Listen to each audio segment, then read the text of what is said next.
विश्व जनसंख्या दिवस के अवसर पर प्रदेश के चिकित्सा स्वास्थ्य एवं परिवार कल्याण मंत्रालय के द्वारा आयोजित आज के इस कार्यक्रम में उपस्थित विभाग के मंत्री श्री जयप्रताप सिंह जी, प्रदेश के चिकित्सा शिक्षा और वित्त विभाग के मंत्री श्री सुरेश कुमार खन्ना जी, चिकित्सा स्वास्थ्य एवं परिवार कल्याण विभाग के राज्य मंत्री श्री अतुल गर्ग जी, अपर मुख्य सचिव चिकित्सा स्वास्थ्य परिवार कल्याण समित मोहन प्रसाद जी, चिकित्सा शिक्षा के प्रमुख सचिव श्री अलोक कुमार जी, आज के इस कार्यक्रम में उपस्थित चिकित्सा एवं स्वास्थ्य विभाग से जुड़े हुए सभी अधिकारीगण, प्रदेश के स्वास्थ्य मिशन को कुशलतापूर्वक आगे बढ़ाने में योगदान देने वाले जो विभिन्न स्वयंसेवी संगठन और संस्थाएं हैं, उनके प्रतिनिधिगण और उपस्थित भाइयों बहनों, विश्व जनसंख्या दिवस के अवसर पर मैं पूरे प्रदेशवासियों को एक खुशहाल और स्वस्थ परिवार की परिकल्पना को साकार करने के लिए हृदय से बधाई देता हूं और उनकी शुभकामनाएं भी देता हूं।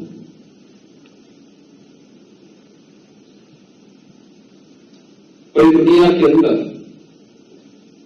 एक विषय को लेकर के समय समय पर चिंता व्यक्त की गई कि बढ़ती हुई जनसंख्या विकास में कहीं न कहीं बाधक हो सकती है और इस पर अनेक मंचों से पिछले 4 दशकों से निरंतर चर्चा चल रही है। जिन देशों ने और जिन राज्यों ने इस संबंध में अपेक्षित प्रयास किए,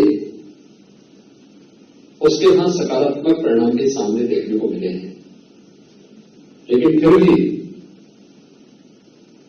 इसमें और भी प्रयास किए जाने की आवश्यकता है। और मुझे प्रसन्नता है कि विश्व जनसंख्या दिवस के अवसर पर आज उत्तर प्रदेश की जनसंख्या नीति 2021 से 30 यह जारी हो रही है। इसको जारी करते हुए मुझे प्रसन्नता की अनुभूति हो रही है कि काफी तथ्यों के साथ समाज के विभिन्न तबकों को ध्यान में रख करके इस जनसंख्या नीति को लागू करने का कार्य आज प्रदेश सरकार कर रही है। वास्तव में जनसंख्या स्थिरीकरण का जो प्रयास है, यह समाज की व्यापक जागरूकता के साथ जुड़ा हुआ है। हमें इस बात को नहीं भूलना चाहिए कि अगर समाज में जहां गरीबी है, वहां जनसंख्या वृद्धि का उसके साथ एक संबंध हो जाता है और इस दृष्टि से व्यापक जागरूकता का एक अभियान उन सभी तबकों को ध्यान में रख करके जब तक हम लोग नहीं चलाएंगे, तब तक उन लक्ष्यों को प्राप्त करने में कठिनाई होगी। और खासतौर पर जब यूनाइटेड नेशन ने दुनिया के सभी देशों से 2030 तक सस्टेनेबल डेवलपमेंट गोल्स को अचीव करने का एक लक्ष्य दिया और देश के अंदर आदरणीय प्रधानमंत्री जी के नेतृत्व में उन लक्ष्यों को प्राप्त करने की दिशा में प्रयास प्रारंभ हुए हों, तो देश में आबादी के हिसाब से सबसे बड़े इस राज्य के बारे में हमें अवश्य सोचना होगा। क्योंकि इसका संबंध केवल जनसंख्या स्थिरीकरण के साथ ही नहीं, बल्कि जनसंख्या नीति का संबंध हरेक नागरिक के जीवन में खुशहाली लाने और समृद्धि का रास्ता उसके द्वार तक पहुंचाना भी है।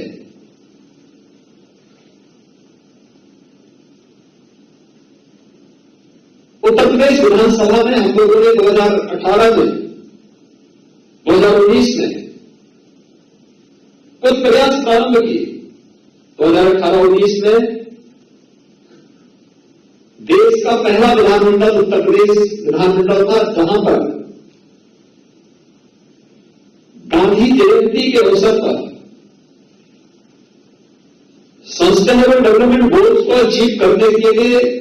36 घंटे तक अनवरत चर्चा का एक नया रिकॉर्ड बनाया गया। उन गोल्स को अचीव करने के लिए अलग अलग विभागों के द्वारा अंतर विभागीय समन्वय समितियां गठित की गई और उसे निरंतर मंत्री मंडल का एक समूह निरंतर उनकी समीक्षा करता है, उसे फॉलोअप करने के दिशा में प्रयास कर रहा है। लेकिन इसमें समाज के विभिन्न तबकों की भूमिका और उनका योगदान अत्यंत महत्वपूर्ण हो जाता है और इसलिए सबसे पहला कार्य अवेयरनेस का, जागरूकता का, उन तबकों को चिन्हित करना, उनके बीच में अवेयरनेस के इस प्रकार के कार्यक्रम को आगे बढ़ाना। अगर इस दिशा में हम प्रयास कर सकें और जिसका निरंतर चलना है, वो अत्यंत महत्वपूर्ण है।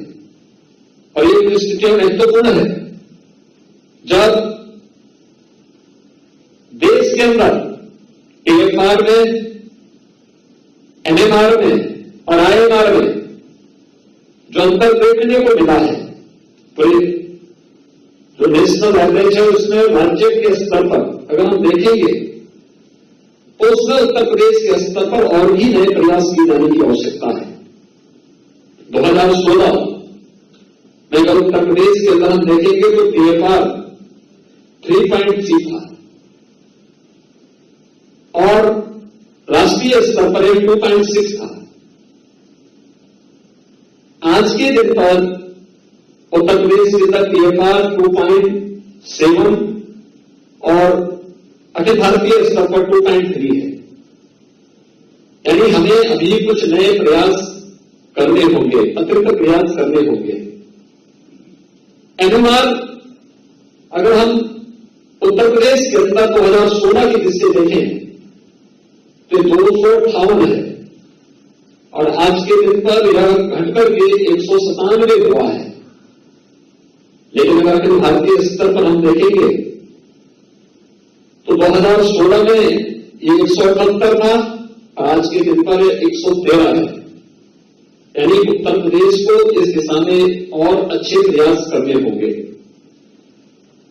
IMR 2016 में अगर भारतीय स्तर पर उत्तर प्रदेश में 53 था, आज के दिन पर यह 43 है और अखिल भारतीय स्तर पर 2016 में 42 था, 35 है। यानी ये तीनों जो पैरामीटर है ये हम सबको प्रेरित करता है कि कहीं ना कहीं हम क्वालिटी पर ध्यान दें और क्वालिटी किस रूप में होनी चाहिए। और अवेयरनेस अगर दो बच्चों के बीच में अंतराल नहीं होगा तो स्वाभाविक रूप से उनके पोषण पर असर पड़ेगा। शिशु मृत्यु दर में और मातृ मृत्यु दर को नियंत्रित करने में अत्यंत कठिनाई होगी और उन स्थितियों में हम लोगों को जिन लक्ष्यों को प्राप्त करना है, जिसमें कि नेशनल एवरेज से भी उत्तर प्रदेश पीछे है, यद्यपि पिछले 4-5 वर्षों में जो प्रयास हुए हैं उसके अच्छे परिणाम भी आए हैं, लेकिन अभी और भी अच्छे प्रयास किए जाने की आवश्यकता, और ज्यादा प्रयास किए जाने की आवश्यकता है। और उस दिशा में प्रयास करके हम लोग SDG के लक्ष्यों को प्राप्त कर सकते हैं। इसलिए जनसंख्या स्थिरीकरण की दिशा में प्रयास, लेकिन इस प्रयास का आधार हमें इस बात को भी ध्यान रखना होगा कि देश की जनसांख्यिकी और संतुलन पर इसका कोई विपरीत असर भी न पड़े। हर तबके को इसके साथ जोड़ना होगा, हर एक तबके को उस जागरूकता अभियान के साथ जोड़ना पड़ेगा, मां और बच्चे के स्वास्थ्य को इसके साथ जोड़ना पड़ेगा। शासन की योजनाओं को लागू करके हम लोग एक बड़े तबके को इससे लाभान्वित कर सकते हैं और मुझे लगता है कि उस दिशा में और भी अच्छे प्रयास किए जाने की आवश्यकता है। केंद्र सरकार और आदरणीय प्रधानमंत्री जी के मार्गदर्शन में उत्तर प्रदेश के अंदर हम लोगों ने प्रयास किए।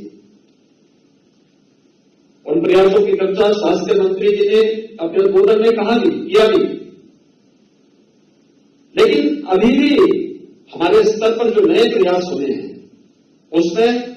अंतर विभागीय समन्वय के माध्यम से उसके बेहतर परिणाम आ सकते हैं। ये केवल यहीं पर ही नहीं, ये केवल स्वास्थ्य, चिकित्सा, शिक्षा और परिवार कल्याण विभाग से संबंधित नहीं, महिला और बाल विकास विभाग को इसके साथ जोड़ना होगा, एजुकेशन को, बेसिक, माध्यमिक, उच्च या अलग अलग जो हमारे शिक्षा से जुड़े हुए संस्थान हैं उनके अंदर व्यापक अवेयरनेस के कार्यक्रम को इसके साथ जोड़ना पड़ेगा। स्वास्थ्य के प्रति जागरूकता के साथ साथ समाज स्वास्थ्य के इन सभी पैरामीटर को प्राप्त करने की दिशा में जिनके स्तर पर प्रयास हो सकते हैं उन सभी विभागों को भी जोड़ करके अंतर विभागीय समन्वय के माध्यम से हम बेहतर परिणाम दे सकते हैं। यह हमें विस्मृत नहीं करना चाहिए, क्योंकि हम लोगों ने अंतर विभागीय समन्वय के माध्यम से न केवल दिमागी बुखार को नियंत्रित किया है, बल्कि अंतर विभागीय बेहतर समन्वय के माध्यम से वैश्विक महामारी कोरोना को भी उत्तर प्रदेश ने बहुत अच्छे प्रबंधन के माध्यम से नियंत्रण की ओर ले जाने में सफलता प्राप्त की है। और मुझे विश्वास है कि जो जनसंख्या नीति का नया ड्राफ्ट आज यहां पे लॉन्च किया गया है, इसको शासन से जुड़े हुए सभी विभाग अपने सभी स्टेक होल्डर्स के साथ मिलकर के, अपने सहयोगी संस्थाओं के साथ मिलकर के प्रभावी ढंग से लागू करने में सफल होंगे, ये मुझे विश्वास है। मुझे प्रसन्नता है कि आज 11 आरटीपीसीआर की लैब भी शुभारंभ हो रही है। उत्तर प्रदेश ने पिछले 16 महीनों के दौरान वैश्विक महामारी कोरोना से लड़ते हुए, जूझते हुए भारत सरकार के सहयोग से, आदरणीय प्रधानमंत्री जी की प्रेरणा से टेस्टिंग क्षमता को काफी आगे बढ़ाया है। जब कोरोना का पहला केस उत्तर प्रदेश के अंदर देखने को मिला था, तब हमारे पास कोई टेस्टिंग सुविधा नहीं थी। स्वास्थ्य चिकित्सा विभाग को और चिकित्सा शिक्षा विभाग को, जिन्होंने केंद्र और राज्य सरकार के सहयोग से आज टेस्टिंग क्षमता अब तक 4 लाख टेस्ट प्रतिदिन करने की विकसित की। मुझे लगता है देश और दुनिया के अंदर ये सर्वाधिक है। 4 लाख टेस्ट प्रतिदिन, और ये 11 नई लैब्स आई है। इसके माध्यम से हमारी टेस्टिंग क्षमता और भी बढ़ पाएगी। और हम लोगों का जो मकसद रहता था कि सैंपल का 24 घंटे के अंदर ही हम रिजल्ट दे दें, तो यह उन जनपदों की दृष्टि जहां पर 11 लैब्स स्थापित हो रही है, वे जनपद हैं जहां पर ज्यादातर में हमारे कोई भी मेडिकल कॉलेज नहीं, और जहां पर इसकी आवश्यकता थी। यानी अब 44 ऐसे जनपद हो गए हैं जहां पर चिकित्सा और स्वास्थ्य विभाग के द्वारा PSL लेवल 2 की जो हमारी आरटीपीसीआर लैब्स हैं, ये स्थापित हो चुकी हैं।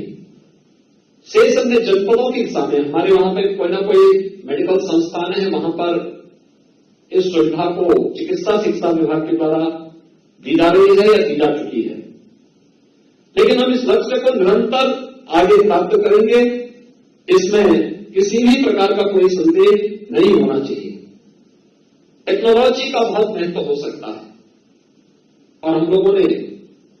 विगत 4-4.25 वर्ष के अंदर इस बात को महसूस किया होगा। शासन की योजना बिना किसी भ्रष्टाचार के अगर समाज के अंतिम पायदान पर बैठे हुए व्यक्ति तक पहुंचे और लाभार्थी योजना का भरपूर लाभ ले सके, 100% लाभ ले सके, तो मानना चाहिए कि शासन की योजना सफल थी और ये टेक्नोलॉजी से संभव हो पाया।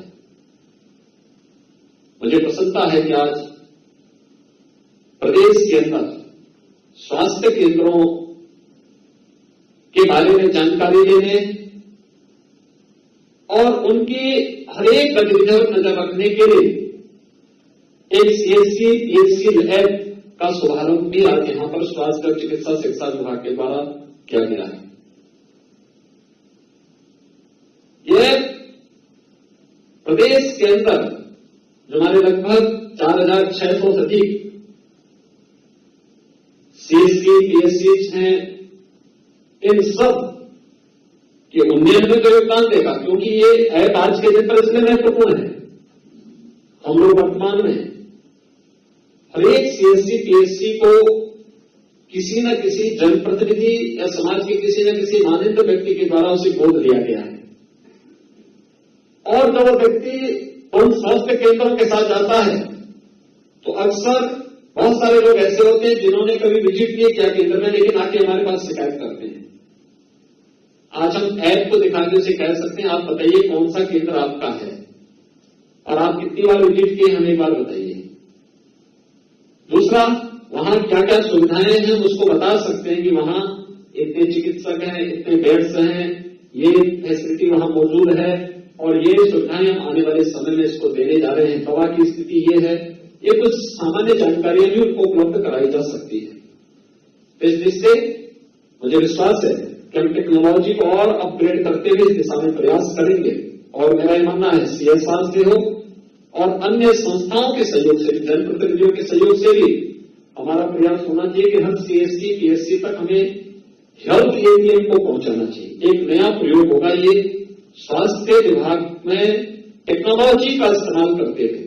क्योंकि जितने हमारे अभी तक सीएससी पीएचसी हैं इसमें जितना मैन पावर होना चाहिए तमाम प्रयासों के बावजूद उपलब्ध नहीं। ये हेल्थ एटीएम हमें वहां पर जांच की सुविधा तो उपलब्ध कराएगा ही, टेली कंसल्टेशन की सुविधा भी उपलब्ध कराएगा। जिन विशेषज्ञों का अभाव जिस सेंटर में होगा वहां पर उन लोगों को वहां पर विशेषज्ञ चिकित्सीय सुविधा उपलब्ध कराने में हेल्थ एटीएम बहुत बड़ा रोल अदा कर सकता है और हमें इस दिशा में एक प्रयास प्रारंभ करना होगा। मुझे प्रसन्नता है कि आज यहां पर नौ दंपतियों को एक सगुन किट का वितरण भी हुआ है। मुझे विश्वास है कि स्वास्थ्य और चिकित्सा और परिवार कल्याण विभाग इस अभियान को जन जन तक पहुंचा करके और खासतौर पर जिन लोगों में अभी भी जागरूकता का अभाव है उन लोगों के इसके प्रति और भी जागरूक करने का प्रयास करेगा। आज के इस कार्यक्रम के लिए मैं विश्व जनसंख्या दिवस के अवसर पर आयोजित जो एक कार्यक्रम है उत्तर प्रदेश की जनसंख्या नीति को आज लॉन्च किया गया है 2021 से 2030 के लिए आरटीपीसीआर के मैप्स के उद्घाटन के लिए सीएससी पीएचसी ऐप के लिए और इस पूरे अभियान के प्रति मैं अपनी शुभकामनाएं देता हूं।